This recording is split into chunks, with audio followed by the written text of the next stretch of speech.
Another area where students had some trouble was in identifying the function of verbals and verbal phrases. So I'm going to walk you through a practice session on this to help you understand it. What they have highlighted is a verbal, and if you remember, the verbals are gerunds, infinitives, and participles.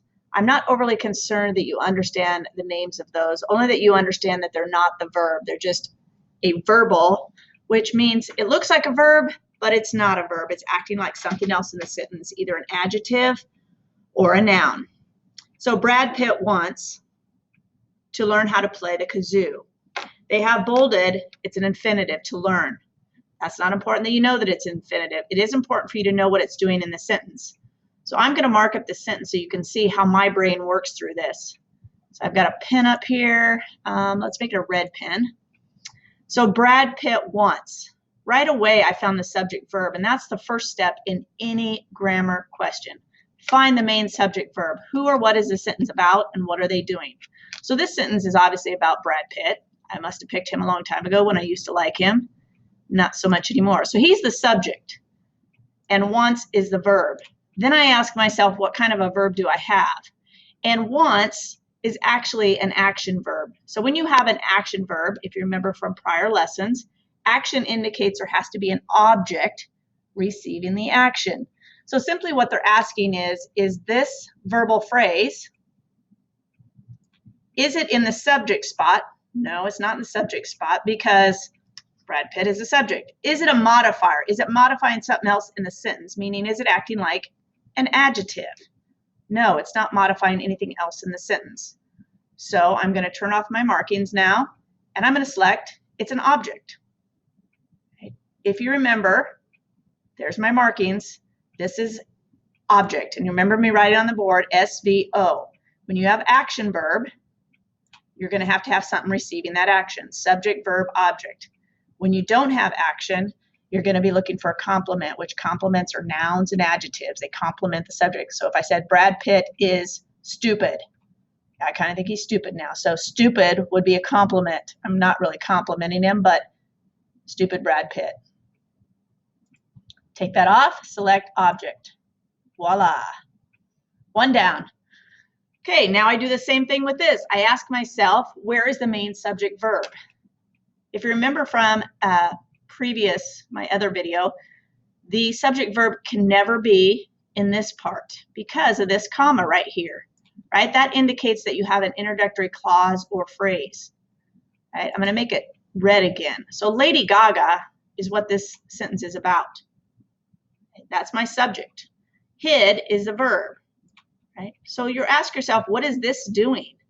Well, it can't be the subject because Lady Gaga is a subject.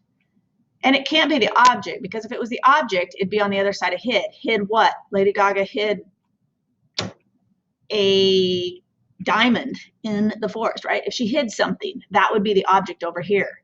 But just quietly in the forest. There is no actual object here because it's not saying that she hid anything. She hid herself. Okay, so in this case, it's an adjective describing Lady Gaga. Right? She was disguised in a giant tree costume. Nice visual there. So that is a modifier. It's modifying Lady Gaga. Take that off, select modifier. Becoming an accomplished water skier is Morgan Freeman's goal for the summer. Okay, I'm going to do the same thing. I'm going to select, let's do purple, one of my favorite colors. What's the subject and verb? Becoming an accomplished water skier is Morgan Freeman's goal for the summer. You might be thinking Morgan Freeman is the subject of this, but really the subject is this part, becoming an accomplished water skier. If you remember, ing words, gerunds specifically, can act as nouns. It's kind of like saying dancing is my favorite hobby. Dancing would be the subject of that sentence. So this phrase is actually serving as the subject of the sentence. Right? And is your verb.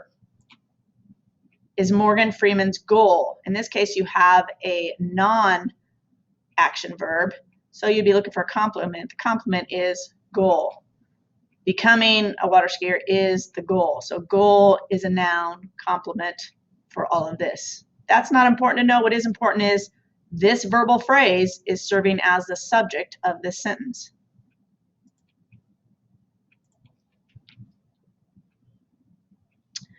All right, winning has never been more important to Janelle Cody than having fun. That is a weird sentence.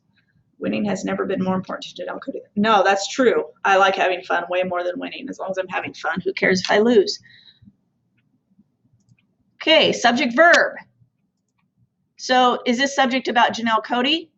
No, it's about winning. Winning is the subject of this sentence.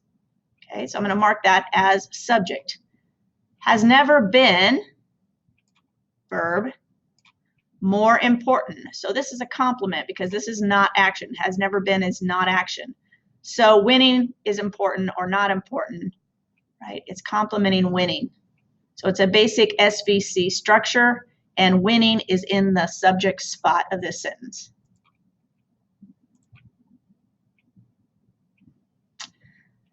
No matter what Shakira tries, she can't stop her dog